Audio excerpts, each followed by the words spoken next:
a sadistic husband and wife team stalked the American West. He would shoot some. He would use hammers to bludgeon them to death. Every diabolical method.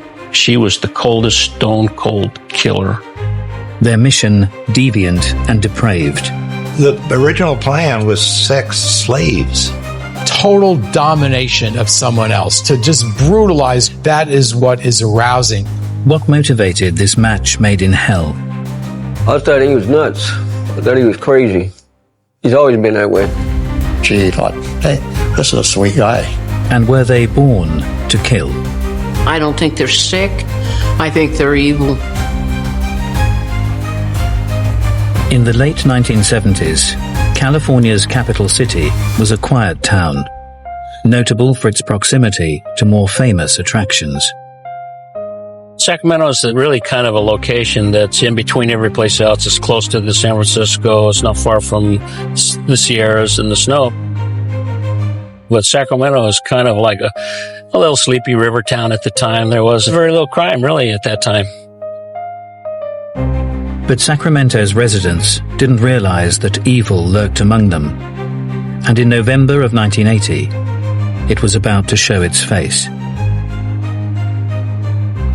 I was working a weekend shift, and I got a call from the radio sergeant that said they had some people concerned about one of their friends that had disappeared at a party. 21-year-old college student Mary Beth Sowers and her 22-year-old fiancé, Craig Miller, had been attending a celebration at a restaurant in the city. The party was about Founders Day. It was a Founders Day dance and party.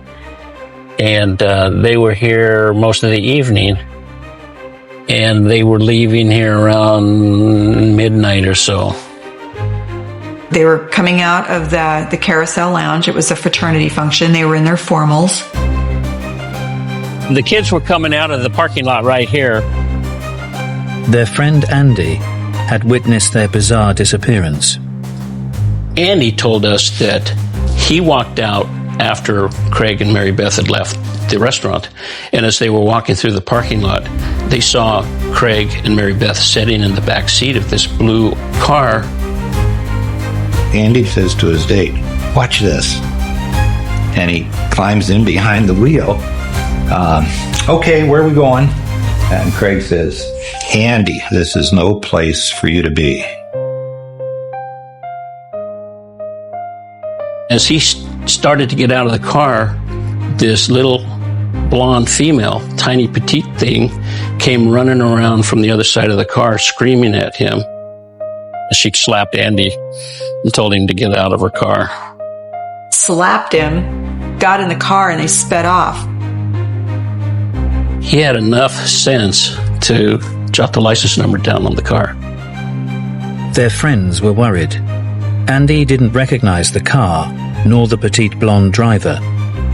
And Mary Beth and Craig were not the type to behave so strangely. Mary Beth, she's daddy's little girl. Real ray of sunshine. Smart as a whip.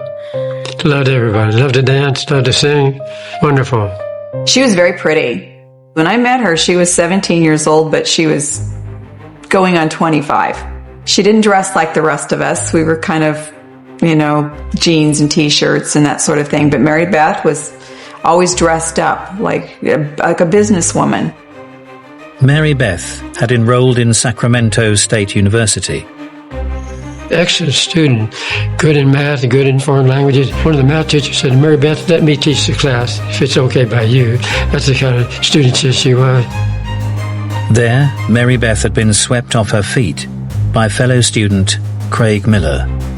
She met Craig because she was in a sorority, and she met him at one of the sorority fraternity dances. He was a nice guy, he really was. The couple's friends were alarmed by their uncharacteristic disappearance. Mary Beth, she was very responsible. I was the careless one. I could have been the one that would gotten myself in a precarious situation. Not Mary Beth. Investigators took their fears seriously. We dropped everything what we were doing, started running the license plates. The vehicle was registered in an affluent Sacramento suburb to a businessman and his 23-year-old daughter, Charlene Gallego. Detective Burchett visited the family house to question them, but was told that neither Charlene nor her husband Gerald were there. That's when Gerald and Charlene pulled up into the back. Gerald immediately said, "I gotta go," and so Gerald left. At Detective Burchett's request, the heavily pregnant Charlene voluntarily showed him the car in question. I came out right here in the driveway, and that's where she gave me the keys and let me search the car. Couldn't find anything that indicated anything foul had occurred there. And then she got sick. She got ill, and she told me that she was pregnant and she had morning sickness and she couldn't talk anymore. And so at that time, we didn't have much to go on. So she I had her commit that she would come down and talk to us later. And me and the other detective left the house thinking that we're going to make contact with them later. Despite what Craig and Mary Beth's friends had witnessed outside the party, Charlene Gallego seemed unlikely to be involved in anything suspicious. Charlene was raised in a relatively affluent home, mother and father, only child, educated. Her dad was in the supermarket business. She was always pretty taken care of. She was pampered. She was daddy's little girl. She lived in a nice area of Sacramento called Arden Park. She had attended Rio Americana High School, which was a good school. She had participated in school activities that included the playing violin in the school orchestra. She seemed perfectly normal. She just acted like she was tired and really didn't want to be a part of this, but she was letting me do whatever I needed to do. But Charlene Gallego held a dark secret, which when revealed would send shockwaves across 3 western states. November 1980, Sacramento college students Craig Miller and Mary Beth Sowers disappeared from outside a fraternity party. Witnesses had seen them in a strange vehicle, which had been traced to 23-year-old Charlene Gallego. After agreeing to come to the police station for further questioning, Charlene had failed to show. Detective Jean Burchett went back to Charlene's family home. So we were spotting on the house when the parents returned home. And so we went in the house and we were talking to them about, this is pretty serious now, so something's going on, what can you tell us? And while I was there at the house, we received a radio call from El Dorado County Sheriff's Office. And that's when the complexion of the investigation changed. I think this is the spot. This is the site where Craig was dumped. El Dorado County found him face down or in the dirt here, shot several times in the head.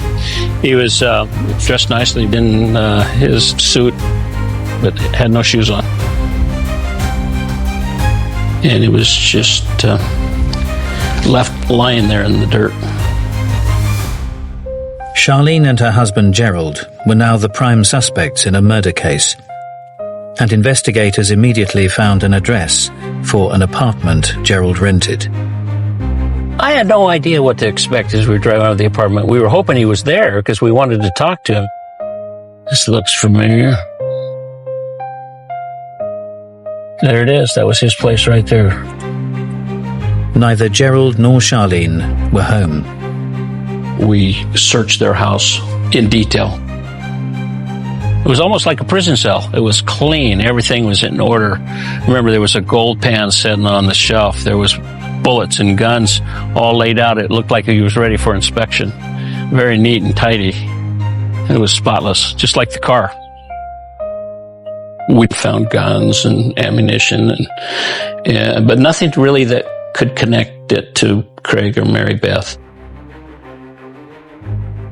Charlene's husband, Gerald Gallego, didn't share the same privileged background as his wife.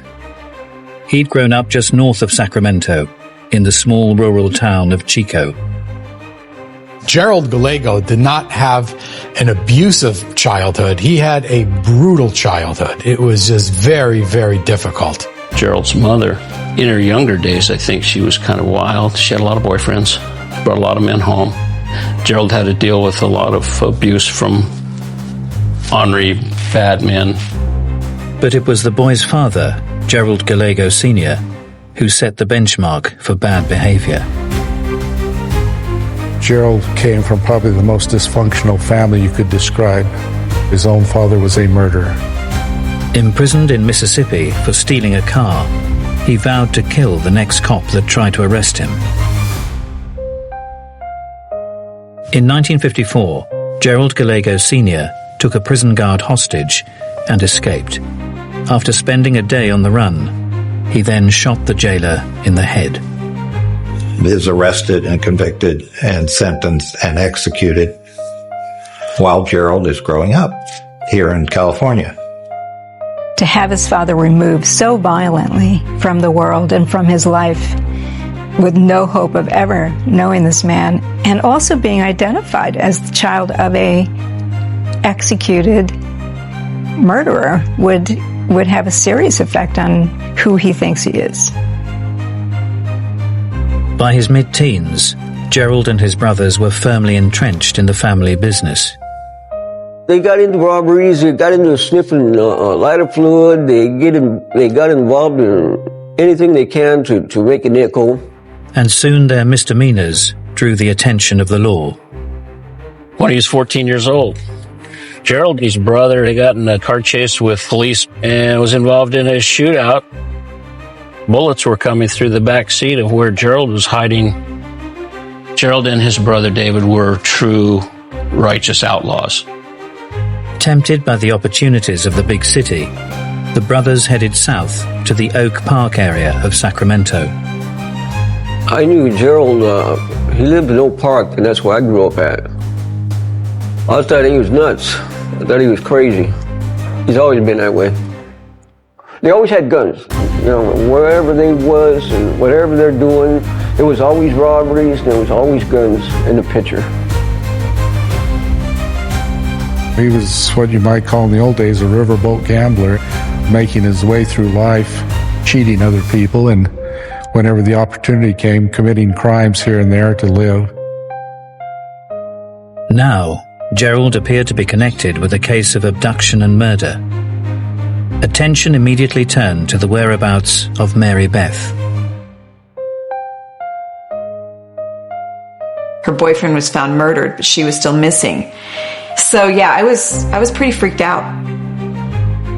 Almost on a daily basis, Mr. Sowers would call me and want to know what I've done to find his daughter. And it was so hard to tell him I haven't found her and I don't know what happened. Detectives were, however, convinced of Gerald and Charlene Gallego's involvement in Mary Beth's abduction and the death of Craig Miller, but had little evidence to tie them in. This was kind of a roughneck bar called the Bob Les Club, and Gerald worked here as a bartender. This was Gerald's lifestyle, drinking, bars, and women. He felt real comfortable here. And we got a call from a female that was in the bar. She said he was showing off. He fired a little gun up into the ceiling to get people's attention. And so I went up in the attic and we could see the light. And I started digging around and I found the slugs embedded in the ceiling. Sent them to the lab and they matched them to the bullets taken from the scene of Craig. The bullets were hard evidence connecting Gerald to the murder. Charlene had met her husband 3 years earlier, but life for this pretty middle-class girl hadn't been all smooth sailing. She'd had some misfortune. She had 2 failed marriages by the time she was in 20, so she was a little bit leery of guys at that point in her life, but a friend had introduced her to Gerald on a blind date, and that's how they met. A couple friends of her wanted her to meet this nice guy and took her to this bar or wherever he was working, and so they talked and met and so forth, and he took her home. And said goodnight to her at the front door, pecked her on the cheek. She closed the door behind herself and leaned against the door and thought, hey, this is a sweet guy. Within 11 months, Charlene and Gerald had married and moved 200 miles east to Reno, Nevada.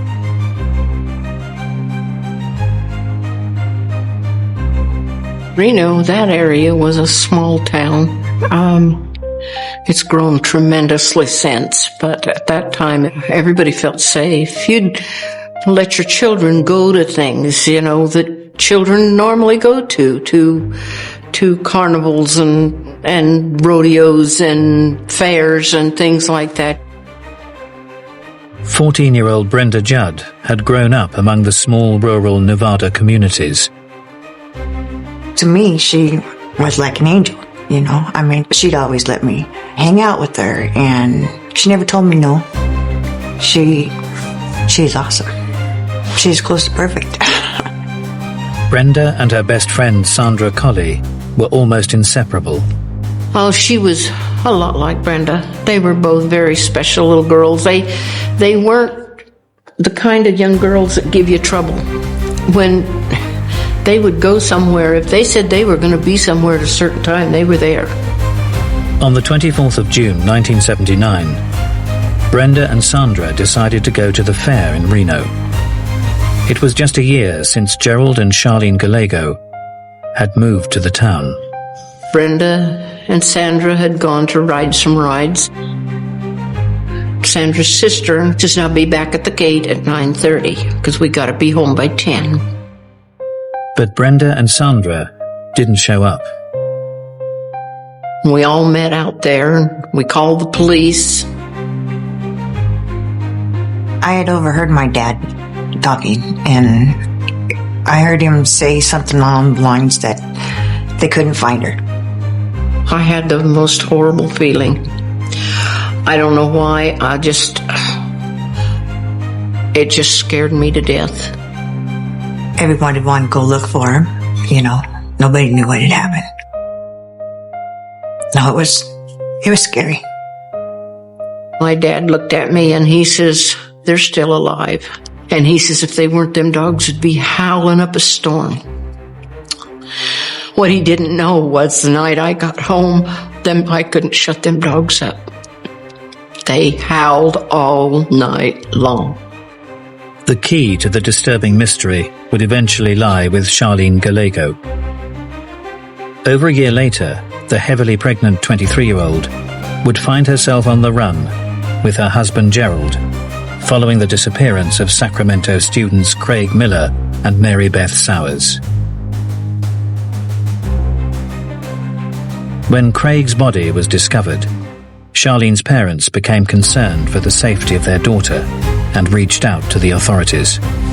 They notified the FBI. They set it up where they would wire money to a Western Union office in Omaha, Nebraska. The FBI staked out the office until Gerald and Charlene came to collect. The FBI took them into custody as they collected the money. In custody, neither Gerald nor Charlene offered an explanation for the death of Craig Miller or to the whereabouts of Mary Beth Sowers. Charlene was nothing like the meek and mild gal I met at her house. I talked to her for several hours just trying to get her to tell me where we could find Mary Beth, and she wouldn't give up a thing. With Gerald and Charlene in custody, the search for Mary Beth Sowers continued. We were out looking for Mary Beth every day. She's not dead. No, they'll find her. She'll show up. 3 weeks after her disappearance, the mystery of Mary Beth's whereabouts would be solved. I was home that night, and I received a call from our communications center. So I drove out here. It was dark, late at night.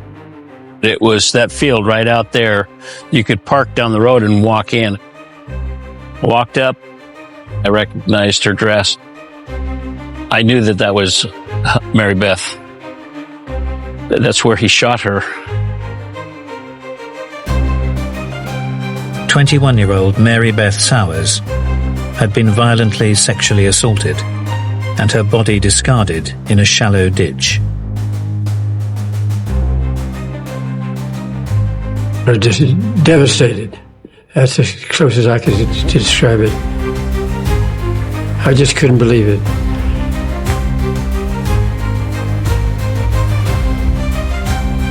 She was going to get married, and she talked about having kids, and to be brutalized at a young age, and that's how she died. That's how she left this world. It is just horrifying to me. It would be over a year before the details of Mary Beth and Craig's deaths would be revealed, when suddenly Charlene decided to talk.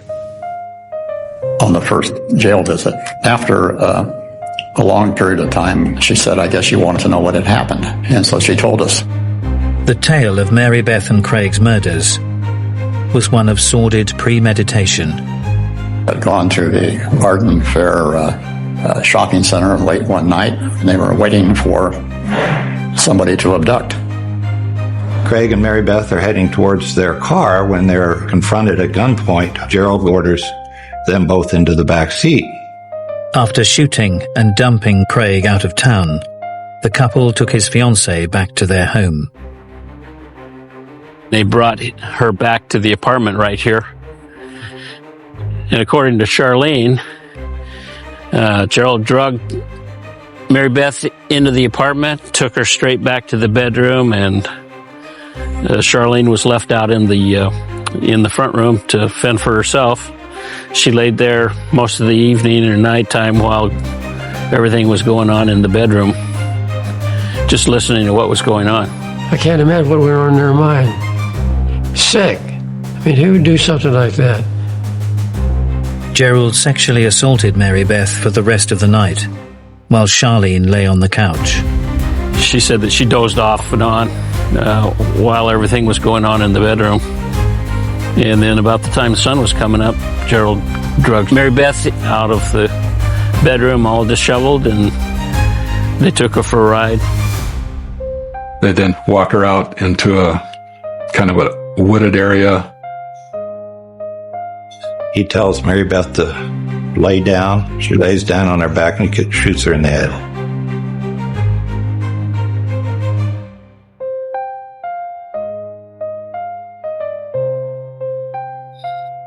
After what she had gone through that night, she was probably relieved that it was over. But this shockingly brutal confession wasn't the end of Charlene's story. At that point, Charlene broke down and began to cry. I'll never forget the mascara around her eyes ran like a river down both sides of her cheeks. She began to tremble. She said, "You don't understand. This wasn't the first time." And I said, "What do you mean?" And she said, "There were others." Charlene Gallego would go on to reveal a diabolical murder spree that spanned 2 years, 3 states, and 8 more innocent victims. Following the brutal slaying of college sweethearts Craig Miller and Mary Beth Sowers, Charlene and Gerald Gallego were in custody. With Charlene willing to talk, she might hold the key to solving the string of violent murders that the husband and wife had engaged in. It became clear to me at some point that you have to strike the deal with the devil.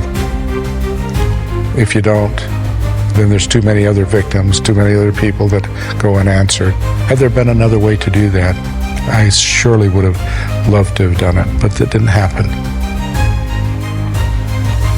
Prosecutors struck a deal. In return for her testimony, Charlene would be offered a reduced sentence. But no one was prepared for the horror Charlene would reveal as she took investigators on a chilling tour of the couple's hunting grounds and burial sites.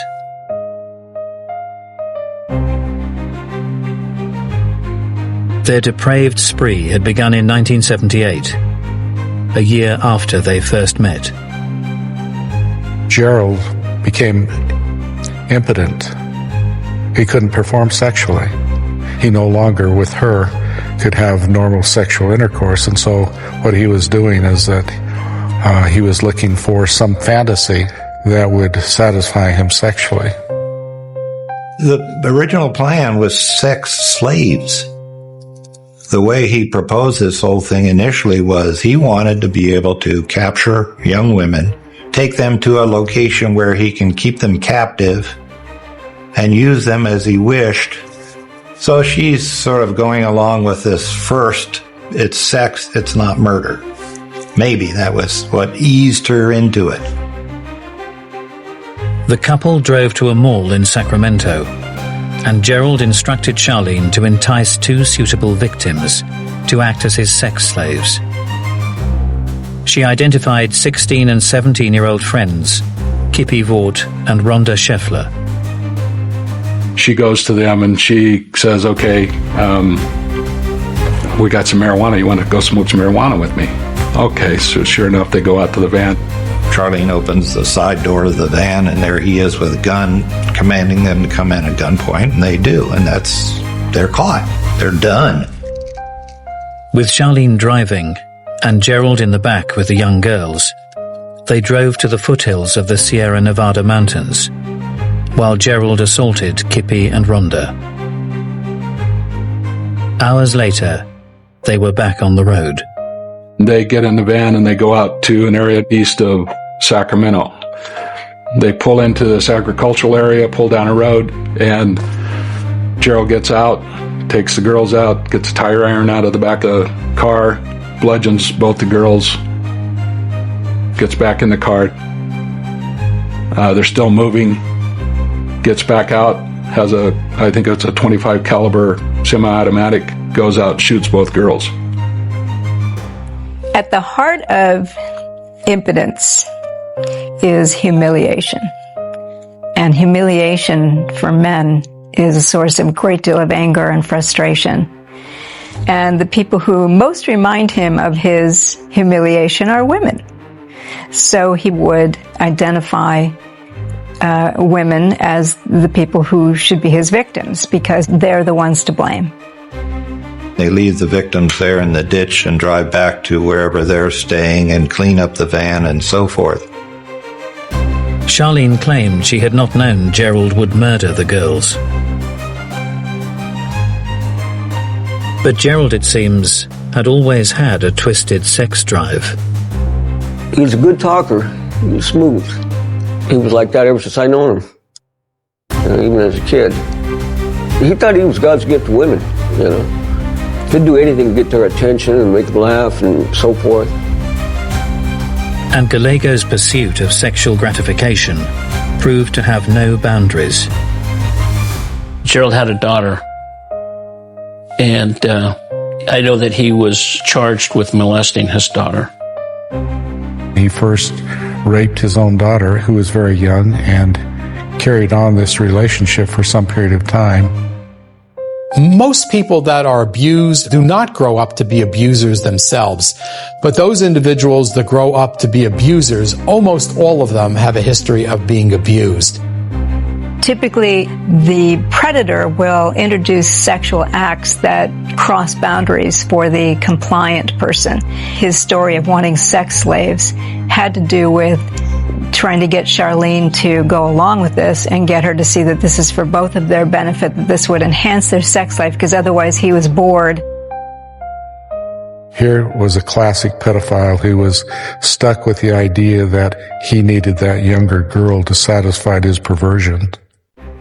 Gerald Gallego would not be satisfied by his first murders, and 1 year later would draw his young wife into his plans again. She realized that he was going to kill them, but then you come the second set of victims, the same thing.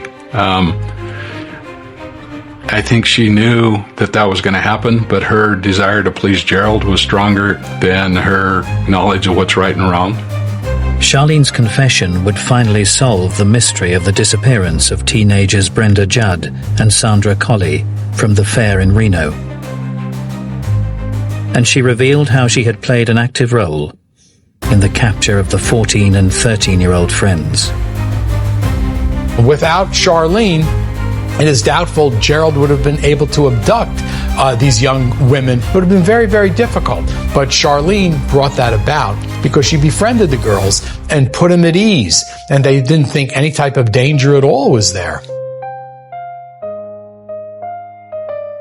As Charlene drove away from the fairground, Gerald molested the girls in the back of the van. The fact that he abducts 2 girls at once would tell me he wants one to watch what he's doing so that he can then move on to her, and she'll be in such a state of terror that it will again signal to him what a powerful person he is. The ordeal lasted for almost 2 hours before Charlene pulled off the desolate highway. As she waited in the van, Gerald took the girls from the back and one by one bludgeoned them to death. I can't even imagine what she went through that night. Angry. Extremely angry. He had no right to touch her. I mean, she was 14. She was our family's everything. He had no right to steal that from us. Charlene had detailed information about them, but she couldn't place exactly where it was they had been buried. We spent considerable time out looking and taking her out to try to find those sites. That was a real desire, was to try to return those girls to their parents. And that was the saddest part, is that during this whole investigation, I was never able to do that. By the time of Brenda and Sandra's murders, the tally of victims had reached 4, all of which might have avoided abduction were it not for Charlene. Charlene Williams grew up in a well-to-do home without anything in particular that should have signaled that there might be trouble ahead. But apparently her parents were hoarders of a sort. They were not very tidy housekeepers, I know that, because they had a lot of stuff stacked up in one bedroom. That was a mess. It's not clear whether they also had obsessive compulsive disorder, which often goes with hoarding, in which case, as she grew up, she could easily felt rebellious against the restrictions and the rigidity of a household like that. Because as she became a teenager, she did a few more things that were kind of not the good girl image that people had expected of her. Charlene had some sort of deviant sexual arousal pattern herself. She was involved in 3-way sex with her former husbands and so on. It didn't really work out, but when she met Gerald, she was very, very willing to go along with this. The Gallegos' murders fit a pattern that would be repeated all too often. And Charlene's twisted tour revealed a method of operation highlighting the depravity of their murderous marriage. She walked down here, and when she came to the place, obviously she had some knowledge of where they were buried, because she was standing right in a gravesite, and she said this is where they were buried, right here. 17-year-old Stacy Redican and Karen Tweaks were also abducted from a Sacramento mall. She described that everything pretty much took place inside of the van. Charlene was actually in the driver's seat, but she turned around, and that originally both girls were naked, and that he was going through the process of raping the one girl, and the other girl was just sitting and kind of sniveling and crying about what she was seeing happening to her friend, and of course believing that she was going to be next. So it had to be a pretty horrific thing for these girls to go through. Had to been sheer terror to be out here at night.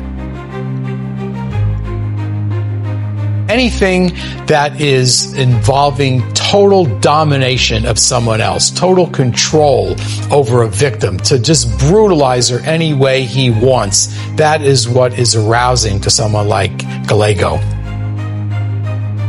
Charlene claimed she was intimidated by her husband and fearful to deny his deviant desires.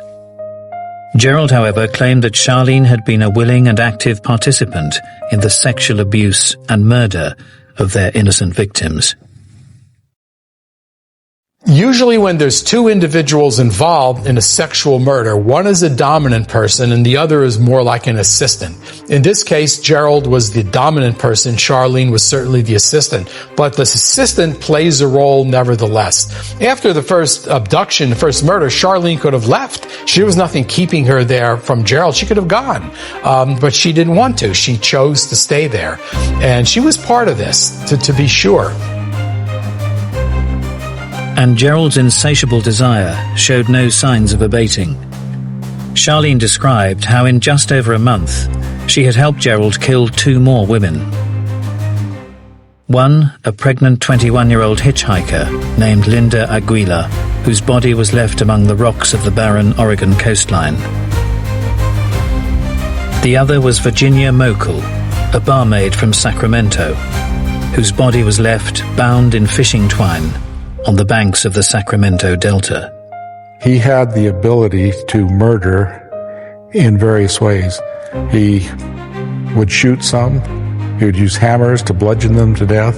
The young woman in Oregon, he buried her alive, so he used every diabolical method to kill his victims. College sweethearts Mary Beth and Craig would be Gerald and Charlene's final victims, as their abduction led to their arrest. Charlene's information on the total of 10 murders would provide the prosecution with powerful evidence against Gerald. But the consequences of their deal with the devil would leave the public and victims' families outraged. In 1982, Charlene Gallego had turned on her husband and admitted not only to her involvement in the kidnap, rape and murder of Sacramento students Mary Beth Sowers and Craig Miller, but to the murder of 8 other girls and women in California, Oregon and Nevada. The objective of the prosecution in both Pershing County through Richard Wagner and Sacramento County through Jim Morris was to put Gerald on death row and have him executed. That was the goal. My intentions as a prosecutor was to see that he was executed for his crimes. I made no secret about that. There is no amount of time that he could do in jail for what he did to all of these young girls and these families. Charlene's testimony allowed the prosecution to secure the sentence they desired. The death penalty was imposed. Couldn't happen to a better person. In return for her testimony and for her part in the abduction, rape and murder of 10 people, Charlene was shown leniency. She was a very excellent witness and did her job in court, telling the truth. And so I have no regrets about having entered into that bargain. It's like making a deal with the devil, because we know that she enticed at least 6 of the victims to their death, but at the same time, to try to get Gerald on a death sentence, we all made the decision that that was worth it. Charlene was sentenced to 16 years and 8 months. And in 1997, aged just 41, she walked to freedom. That to me was a slap in the face. How do you put 16 years, 8 months on somebody's life?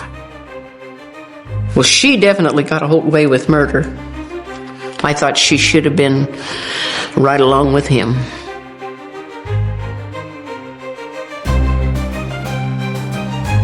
The question over the true extent of Charlene's role in the murders would never be answered. What was certain is that together, Gerald and Charlene were a lethal combination. But did their motivation to commit these monstrous acts lay in their upbringing, or were they born killers? Gerald was not necessarily born to kill, but he was certainly vulnerable to it from a very early age. He had serious disadvantage growing up. and then turned and twisted that into a murderous personality. Coming into the world as he did and the family came into, I don't think there's any question but that at some point someone was going to die because of him. His father was convicted for murder. He had a very, very difficult childhood. Now, that's not an excuse or an explanation, but it certainly doesn't help in the development or molding of a serial sexual murderer. The amount of anger and aggression and hatred inside Gallego was just enormous. I believe that Charlene, had she met the right guy instead of hooking up with this character, we never would have even known who she was.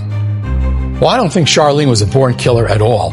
I think Charlene got involved in this through her association with Gerald. Gallego, on the other hand, certainly had a deviant sexual arousal pattern. But I think Gerald would have killed. Charlene, no, but Gerald, absolutely. Gerald would eventually die of natural causes before his execution, but not before the bodies of Brenda Judd and Sandra Colley were finally discovered.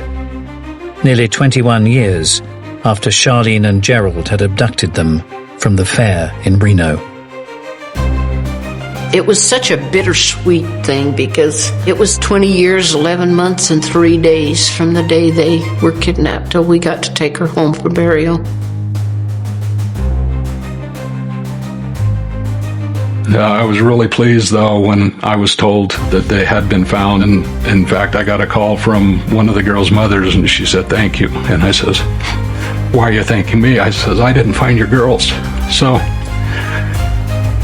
it's it's a tough situation. She's still terribly missed. It's been 35 years, but you can take it one day at a time or 1 minute at a time, but you have to go on. That emptiness in my heart will never go away. Charlene continues to enjoy her freedom to this day, but the legacy of her and Gerald's killing spree lives on with the families that have been left behind. There was never any relief or anything like that, none of that. Closure, whatever you'd call it. I think about it every day.